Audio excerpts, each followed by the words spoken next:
From the National Newsroom of the Canadian Press, I'm Lisa Laporte. Foreign Affairs Minister Anita Anand will meet with U.S. Secretary of State Marco Rubio today in Washington, D.C. It's their first official visit amid ongoing tensions in the bilateral relationship between the two countries. U.S. President Donald Trump boosted tariffs on Canadian goods not compliant with the Canada-U.S.-Mexico trade agreement to 35% earlier this month. Meantime, the Premier of Saskatchewan is said to meet with the federal agriculture minister in Saskatoon to talk about Chinese tariffs on Canadian canola.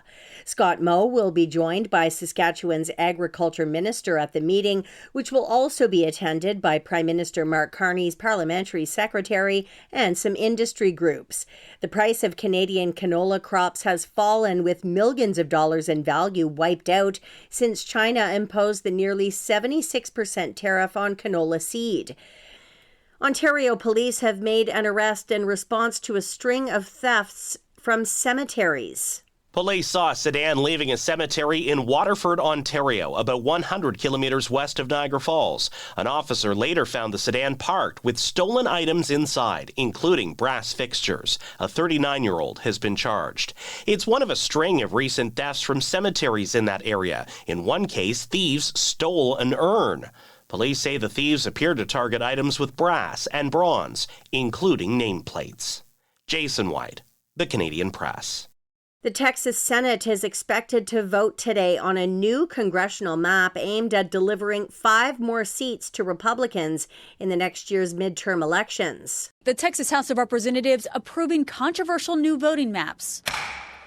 88 ayes and 52 nays. House Bill 4 is finally passed. Lawmakers voting along party lines, with all 88 House Republicans backing the bill. The new maps could be a major boon for the party in next year's midterm elections. President Trump, who has led the push for new maps, posting overnight, quote, "Big win for the great state of Texas." After the defeat, Democrats were finally allowed to leave the building without an escort. Nicole D'Antonio, ABC News, Washington. And a flotilla of historic ships is visiting Amsterdam for a festival celebrating the Dutch capital's maritime history.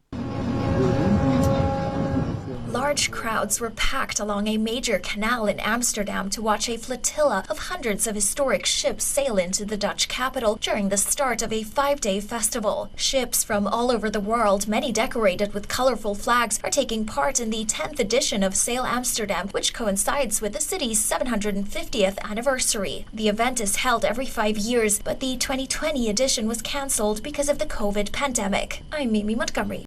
This is the Canadian Press. In sports, the Pittsburgh Pirates edged the Toronto Blue Jays 2-1 in Major League Baseball action Wednesday.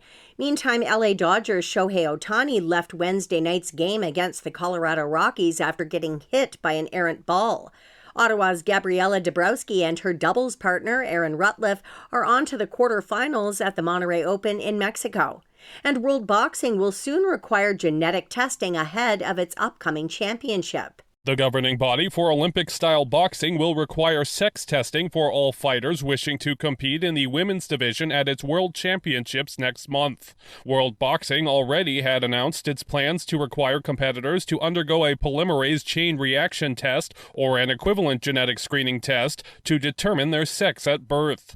It announced Wednesday that the rules will be implemented ahead of the World Boxing Championships in Liverpool, England in early September.